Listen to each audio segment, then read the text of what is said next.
네, 안녕하세요. 안녕하세요. 예, 네, 저희 멘토의 멘토를 만나다라는 시간을 처음 인사를 드립니다. 과분합니다. 이런 멘토이신 귀한 분을 모셨습니다. 네, 양자, 희자, 만자 진로부장 선생님이시고요. 네, 감사합니다.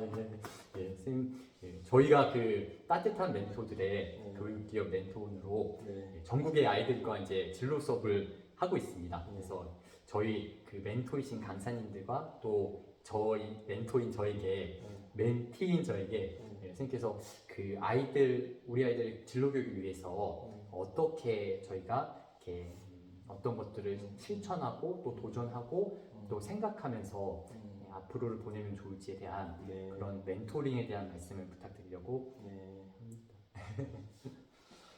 네, 뭐 제가 멘토의 멘토라는 건 과분한 이야기고요. 아무튼 그 오랫동안 함께 지내온 우리 박 대표님과의 이야기 중에 또 제가 학교에서 일하면서 또 이렇게 그 기업에서 일하시는 분들에 대해서 또 어떤 이야기를 좀 나눌 수 있을까라는 얘기를 해주셨는데 저는 오늘 세 가지 정도를 잠깐 생각해 봤어요. 첫 번째로는 저는 그 세상에 정말 너무나 많은 다양한 일들이 있는데 그 중에서 어떤 분야로 치면 교육 분야고 그 중에서도 아이들을 가리키는데 국영수도 아니고 진로다라고 했을 때 이 진로를 아이들한테 가리킨다는 게 뭐냐. 그래서 그러면 뭐 저는 그런 생각을 해봤죠. 내가 아이들한테 진로에 대해서 같이 이야기를 하고 하는데 이게 도대체 무슨 일을 하는 거냐라는 걸 했을 때 저는 저희한테 기본적인 아주 중요한 인식이 필요하다고 생각합니다. 그건 뭔가 하면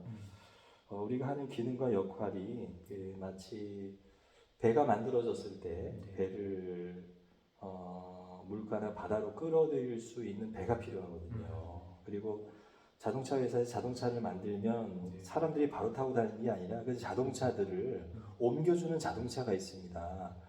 그 옮겨주는 자동차를 통해서 자동차들이 이제 각자의 달려갈 길들을 달려갈 수 있게 주인을 만나서 갈 수 있게 해주는 거죠. 그 별거 아닌 것 같지만 그 역할이 없으면 배는 다닐 수 없고 차도 다닐 수가 없거든요. 저는 진로 교육을 하는 것이 바로 그 지점이라고 생각을 합니다. 그래서 우리가 하는 일이 어떤 위치에 있고 어떤 역할을 하는가 하는 인식을 우리가 하는 것, 우리 일의 위치에 대해서 자각을 하는 게 되게 필요한 부분인 것 같고요. 그래서 그 국영수 사탐 과탐을 아우르는 그 외 다른 과목들을 아우르는 방향성을 결정 짓는 데 도움을 주는 그런 가치 있는 일이라는 생각을 합니다. 그래서 되게 재미있고 의미 있는 일이라고 생각을 하고요. 또 우리가 또 두 번째로 생각할 거는 이제 그 플러그인이라는 게 있잖아요. 더모다이나믹. 이게 뭔가 우리가 이제 소켓을 이렇게 꼽아야 전기가 이렇게 통해서 모든 게 기능을 하는 것처럼 저희들이 다루려고 하는 그 진로의 주제 커리큘럼 속으로 애들을 플러그인을 시켜야 되거든요.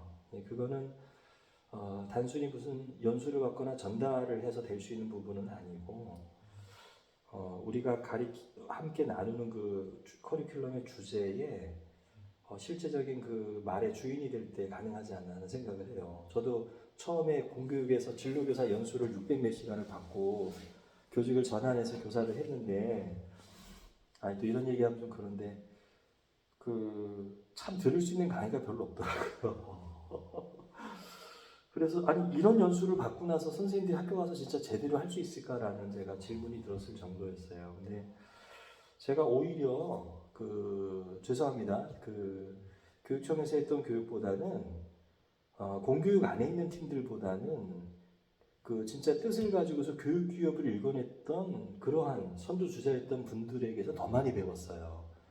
교육 과정이 분명히 목표도 분명했고 교육 과정도 굉장히 다양했고 스스로 탐구해 놓은 이런 과정들이 너무 좋아가지고 제가 오히려 그분들한테 배울 수 있었거든요. 그래서 저는 그 외고에서 근무를 하거든요. 그래서 제가 연수를 받고 나서 바로 느낀 게 이거를 애들한테 할 수가 없다 학교에서. 왜냐하면 이미 고등학교는 진로를 선택을 한 거예요. 아니 외고 다니는 애들한테 예고 진로를 어떻게 합니까? 과거 진로를 어떻게 합니까?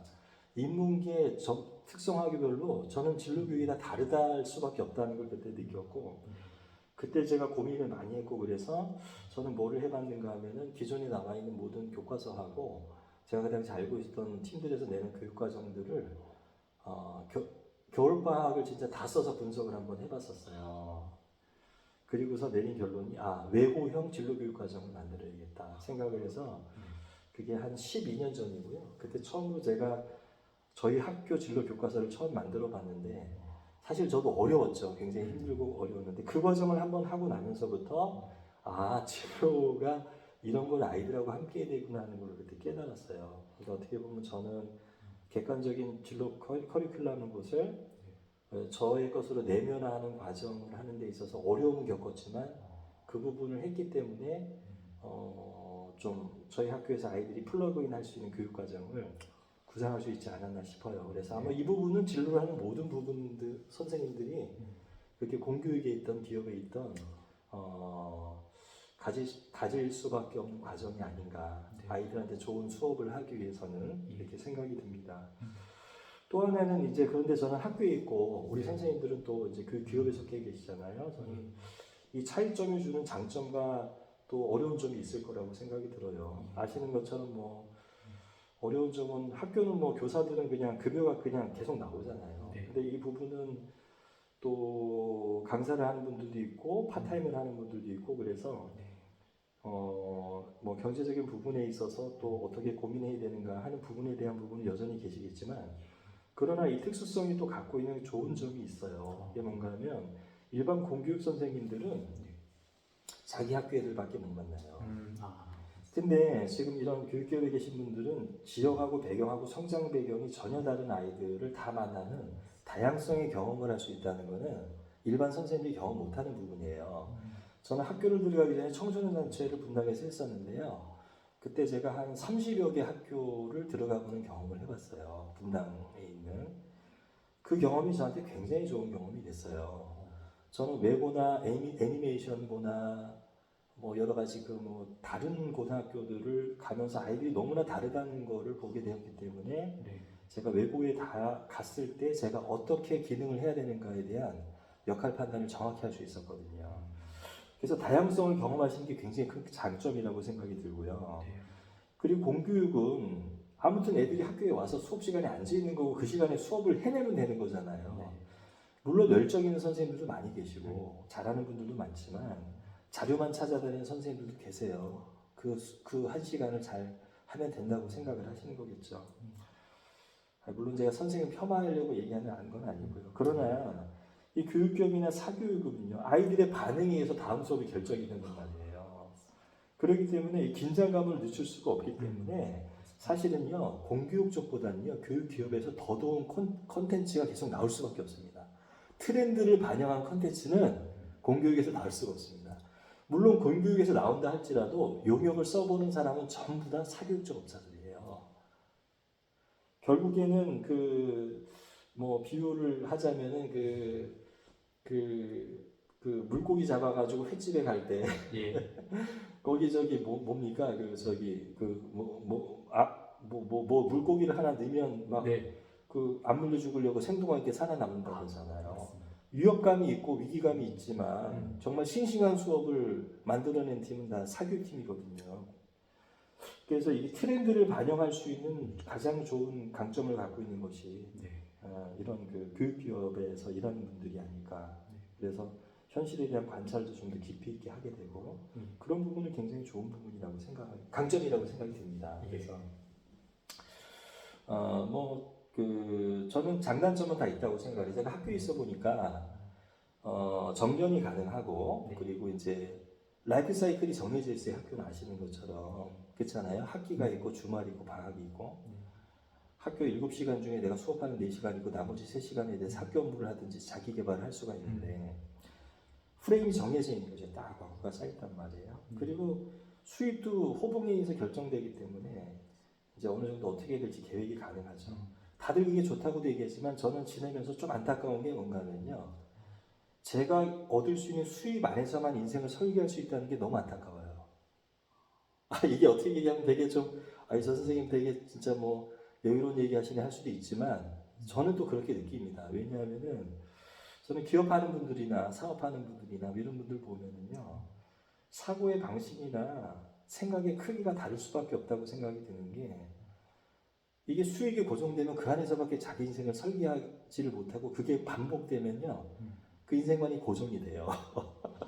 예, 아무튼 잘 해석하십시오. 근데 저는 예. 그 부분에 있어서 또 기업하는 분들 중에 잘 되는 분, 안 되는 분도 있지만 보면은 잘 되시는 분들이 보면은요, 생각이나 확장성이나 세상을 보는 눈들이 교사보다 훨씬 넓어요.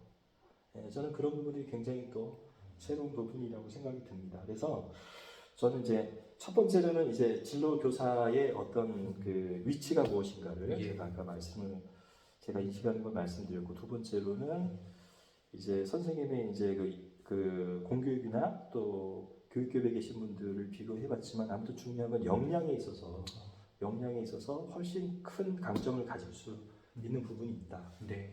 저도 좋은 선생님들 많이 알지만 사실은 새로운 콘텐츠들은 대부분 그런 쪽에서 많이 나온다는 걸 알고 있고, 저도 실제로 도움 많이 받고 있거든요. 세 번째로는 뭔가 하면은요, 죄송해요, 제가 특별히 크게 드릴 수 있는 말씀 없는 거지만 셀프 포지셔닝에 대한 부분이에요. 이게 뭔가 하면은 이제 결국에는 자기 삶의 어떤 그 포지셔닝들을 정해놓고 거기서 멈춘 사람이 있고 계속 해나가는 사람들이 있거든요. 기업으로 치면 기업 하나로 끝나는 기업이 있고 대기업으로 성장하는 기업이 있잖아요.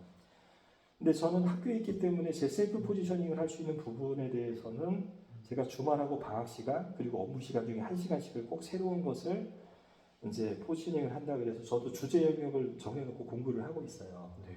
그리고 새로운 분야의 사람을 만나기도 하고 또 새로운 장소에 가기도 하는 것을 저는 제 스스로가 정해놓고 계속 하고 있고, 그게 저의 역량 강화에 큰 도움이 된다고 생각이 들고요. 역량이 강화되고 나면은 수업은 저절로 개발이 되더라고요. 그래서 저는 자료를 찾기보다는 저보다 탁월한 사람을 만나서 동기부여를 받는 쪽에 신경을 좀 많이 쓰는 편이거든요. 그래서 공교육에는 저는 그런 포지션을 할 수가 있는 거죠. 근데 저는 이제 이런 교육 기업에 계신 분들은 진로 교육에 대한 포지셔닝을 계속 하실 수도 있고요. 왜냐하면 새로운 콘텐츠를 개발하셔야 되니까 이 부분을 계속 해주셨으면 좋겠어요. 그래야 저희들도 도움을 받을 수 있습니다. 그러나 또 하나는 뭔가 하면은 진로 교육 외에 선생님들 자신이 갖고 있는 재능에 대한 부분들도 좀 더 펼치는 부분을 잘 관찰하셔서 해보시면, 일종의 지금 이제 기업가 정신이든 아니면 퍼스트 무버에 대한 이런 교육을 하면서 스스로도 또한 롤모델이 될 수 있는 재능에 대한, 내가 퍼스트 무버가 되는 DNA와 과정을 계속 만들어내는 부분에 참여하시는 것을 계속 해 나가신다면 그 부분이 또 새로운 포지셔닝이 될 것이고, 결과적으로 그것이 더 좋은 커리큘럼을 개발하는 데 쓰일지 어떤 또 새로운 사업의 아이템을 하는 데 쓰일지 그거는 모르는 거지만 그 부분을 놓치지 않고 셀프 포지셔닝을 해나가실 수 있으면 좋지 않을까. 그거는 우리 모두 진로를 하는 모든 선생님들에게 필요한 부분이 되지 않을까 생각을 합니다. 그리고 이러한 과정 속에서 배운 것만큼은 어떤 곳에 가서 무엇을 하든지 저희 삶이 살아가는 데 큰 자산이 되고 도구가 되지 않을까 생각을 합니다. 네. 죄송합니다. 특별히 드릴 말씀은 없고요. 그냥 짧게 생각나는 대로 좀 말씀을 나눴습니다. 여러분 모두 너무 귀한 일을 하고 있는 거고요. 가치가 있는 일을 하고 있다고 생각이 들고, 여러분 아이들이 다 기억해 줄 거라고 생각 안 하셨으면 좋겠고요. 또 아이들이 다 반응해 주지 않아도 좋습니다. 그러나 어느 한순간에 아이들한테 잘 박힌 모처럼 임팩트하게 받았던 어떤 아이들의 어떤 그런 인식의 전환이나 감동이나 깨달음이나 이런 것들은 분명히 그 아이들의 성장에 도움이 되는 것은 확실한 것이고, 우리들도 그렇게 살아온 것이고요. 먼 훗날에 내가 삶을 살아오는데 나를 플러스로 가져가고 올바른 방향으로 가고 성장시키는데 이런 분들이 나한테 영향을 줬었어 라는 것을 기억하고 그러한 삶을 살아가는 것만으로도 우리는 충분히 기능을 했다고 생각을 합니다. 화이팅입니다. 화이팅입니다. 감사합니다. 네. 사실 선생님께서 아이들 위해서 헌신하시고 사랑하시고 또 그걸 저희 이제 후배 교육자, 강사 또 기업을 하는 사람들 또 선생님들한테 나누시고 이렇게 방향을 잡아주시는 그걸 여쭤보고 싶었는데요. 예, 선생님 말씀하신 것처럼 예, 저희 자신이 스스로의 셀프 포지셔닝을 잘해서 기회를 창출하고 또 그걸 나를 채워서 그로 인해서 또 다른 우리 함께하는 아이들이 행복해질 수 있는 그런 예, 계기가 될 수 있는 그런 시간이 되었으면 좋겠어요. 제가 마지막으로 하나만 제가 마지막으로 하나만 좀 얘기하면 제가 아무튼 진로 교사를 한 지 지금 12년 차 정도 되는 것 같아요. 근데 그동안 외고에 많은 커리큘럼을 개발을 하고 학교에 여러 프로그램을 개발을 하고 뭐 이렇게 세팅을 쭉 해왔는데 그래도 저는 제 수업에 대해서 아이들한테 좋은 수업이 된다고 나름은 또 이렇게 스스로 평가할 만큼 열심히 노력을 해왔다고 생각을 했는데 이번에 교사 평가 만족도를 받았는데 너무 안 좋은 평가가 나온 거예요. 근데 진짜 쓰라립니다. 쓰라리고요. 고통스럽죠. 근데 제가 힘들어도 원인을 좀 분석을 정확히 해봤어요. 원인을 분석을 해보니까 아이들이 왜 이렇게 평가를 했는지에 대한 부분을 어느 정도 찾을 수 있더라고요. 근데 그걸 찾는 과정은 사실은 즐겁고 편안한 게 아니라 힘들었습니다. 근데 지금은 또 무슨 생각이 있는가 하면 내가 생각했던 부분하고 다르게 아이들이 이렇게 반응했다면 내가 내 중심으로 생각했던 입장을 바꿔서 걔네들 입장에서 생각해서 스펙트럼을 다시 넓혀야겠다. 그리고 그렇게 입장에서 생각해서 내가 다시 수업을 준비해서 아이들과 만났을 때 평가가 다시 정상적으로 돌아온다 그러면은 그건 또 내가 배운 것이 아니겠는가라는 생각으로 아무튼 마음이 좀 쓰라리지만 다시 준비해서 다음 학기 지나고 나서 평가를 통해서 다시 회복을 좀 받고 싶습니다. 피할 수 없는 과정이지만 이런 부분도 잘 우리가 관리를 해야 살아남지 않을까 싶습니다. 네, 부끄럽습니다. 네. 선생님 네, 진심으로 감사드립니다. 네, 수고하셨습니다. 예, 감사합니다. 감사합니다. 예, 이상 감사합니다. 마무리하겠습니다. 네, 감사합니다.